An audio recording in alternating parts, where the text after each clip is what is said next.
Hola, buenas noches. Mi nombre es Antonella Piasecki, soy de Chajarí, Entre Ríos, profesora de Historia, segundo año. Bueno, el tema que elegí para hacer este video es el tema 2, los orígenes de la Revolución Francesa, debates históricos, y de la sociedad estamental a la sociedad de clases. Bueno, para comenzar, quería mostrar la ubicación de Francia. Se encuentra en Europa Occidental, donde limita al sur con el Mónaco, al suroeste con España, Andorra, al oeste con el Océano Atlántico, al norte con el Canal de la Mancha, Reino Unido y Bélgica, y al este con Luxemburgo, Alemania, Suiza y Italia. La Revolución Francesa se desarrolló entre los años 1789 y 1799. Fue una revolución que duró unos largos 10 años y fue una ardua revolución. La Revolución Francesa fue el cambio social y político más importante que se produjo en Europa a fines del siglo XVIII. No fue solo importante para Francia, sino que sirvió de ejemplo para otros países en donde se desataron conflictos sociales similares en contra de un régimen opresor que era la monarquía. Esta revolución significó el triunfo de un pueblo pobre, oprimido y cansado de las injusticias, sobre los privilegios de la nobleza feudal y del Estado absolutista. La Revolución Francesa ha sido tradicionalmente considerada un fenómeno histórico de repercusión extraordinaria y que verdaderamente contribuyó de manera sustancial a cambiar la forma de organización política e ideológica de la humanidad. Me pareció interesante citar esto del historiador francés Pierre Jonnion, donde dice que la revolución sigue siendo, después de 2 siglos, la referencia privilegiada de nuestro pasado, el mito fundador de la nación. La historiografía sobre la Revolución Francesa no solo se destaca por su abundancia, sino por la controversia que su interpretación ha suscitado, siempre por parte de los historiadores de diferentes escuelas e ideologías. Para comprender la Revolución Francesa hace falta analizar el enfoque de varios historiadores que la han estudiado. Por supuesto que fueron muchos, pero vamos a mencionar algunos, ¿no? Uno de los puntos más controvertidos en el que se centra la polémica de los historiadores es si la revolución fue una unidad, digamos, o fue la existencia de varias revoluciones superpuestas que se desencadenan con cierta independencia a partir de 1789. Lo que algunos... Bueno, según historiadores franceses como Fouret y Richet,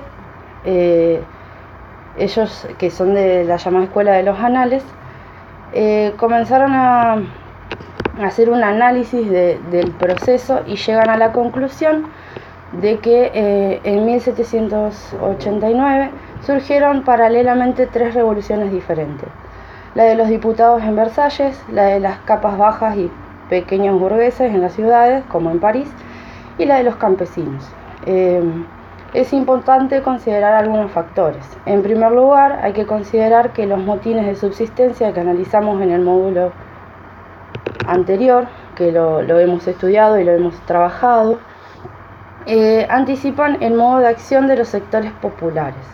O sea, la erupción de la multitud, el sentido de justicia tradicional que anima a su accionar y la capacidad de gestionar el orden legitimado por la monarquía son elementos que deben considerarse como antecedentes en la actuación de los sectores. Por otra parte, la difusión de las ideas de la Ilustración entre sectores de la aristocracia y la burguesía plantearon novedades reformistas que harán eclosión en el momento de agudización de la crisis económica y social de la monarquía francesa a fines del siglo XVIII. Tenemos también otras opiniones de otros historiadores, como la de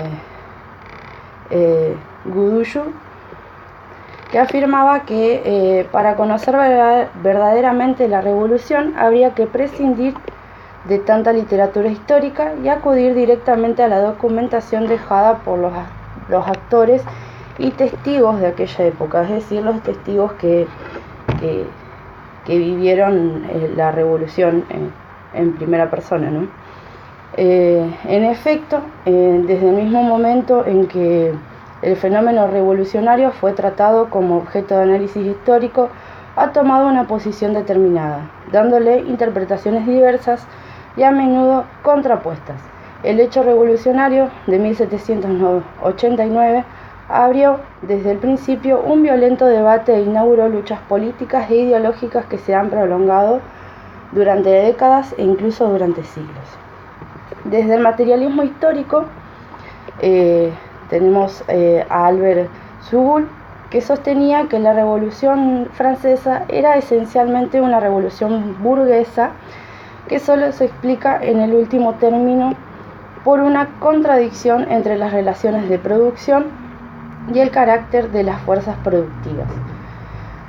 En el manifiesto comunista habían señalado que los medios de producción sobre cuya base se había construido el poder de la burguesía se habían creado y desarrollado en el interior mismo de la sociedad feudal, y que a fines del siglo XVIII el régimen de la propiedad, la organización de la agricultura y de la manufactura no correspondían ya a las fuerzas productivas en plena expansión y constituían un obstáculo para la producción.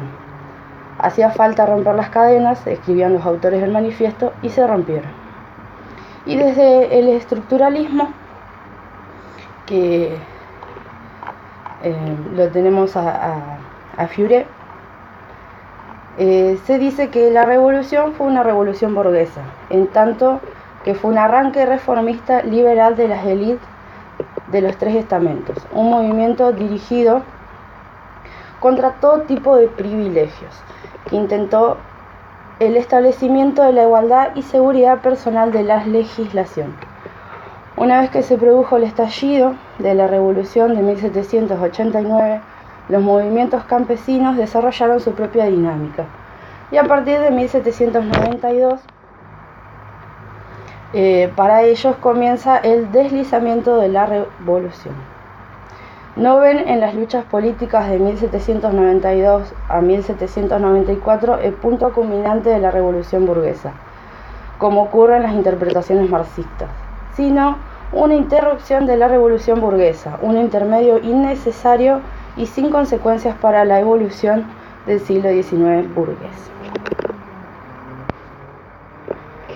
También tenemos a George Grote, que para él tal cambio de las conciencias fue posible porque la burguesía apeló a la nación como un todo para convertirla en beneficiaria de sus reivindicaciones, uniendo bajo una misma protesta a las poblaciones del campo y de la ciudad. Se construyó por parte de los revolucionarios la idea de patria y república, como opuesta al de la monarquía.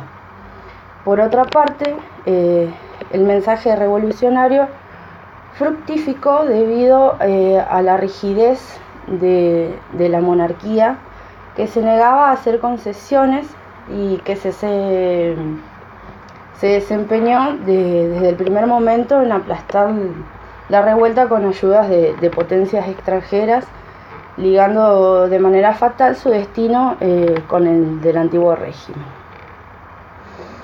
El campesinado ya no se contentaba con romper cercados o violar derechos pequeños o adentrarse en los bosques reales. Aspiraba a superar el régimen feudal y, llegado al caso, también a la monarquía, que era su principal garante. Lo mismo ocurría en las ciudades. Ya pasado el tiempo, en que era suficiente con asegurar los suministros y bajar temporalmente los precios de los alimentos para contentar las masas. A partir de estas ideas, bien diferentes de las tradicionales, los acontecimientos en París entran en una dinámica totalmente nueva. El miedo a que la capital fuese tomada por las tropas reales para desbaratar la revuelta por medios violentos llevó al pueblo a asaltar la Bastilla, que además de ser un símbolo de la tiranía, era un depósito de armas y municiones muy bien abastecidos. En la defensa de la Asamblea Nacional, el pueblo común de París y muy especialmente sus mujeres también desempeñaron un papel esencial en esta revolución. Las mujeres querían que se tenga en cuenta el papel del feminismo y ellas sabían muy bien lo que era llevar a una familia adelante y querían luchar por sus derechos también. Bueno, ahora comenzando con el tema de la sociedad estamental, voy a explicar un poco lo que es. Una sociedad, antes, la sociedad estaba organizada en estamentos. Esta división social que se responde a los criterios propios del antiguo régimen. Podemos decir que los estamentos tendían a ser agrupaciones cerradas, pues se entra en ellos normalmente por las circunstancias del nacimiento, a diferencia de las clases sociales. La sociedad estamental designa un tipo de organización social basada en la desigualdad de condiciones. Permanecen diferentes categorías, es decir, estamentos, ordenadas jerárquicamente dentro de su grupo humano, que prescriben la esfera de las actividades que se pueden dedicar y sus limitaciones políticas, y que son en principio relativamente flexibles a las variaciones e independientes de las acciones o logros de los individuos.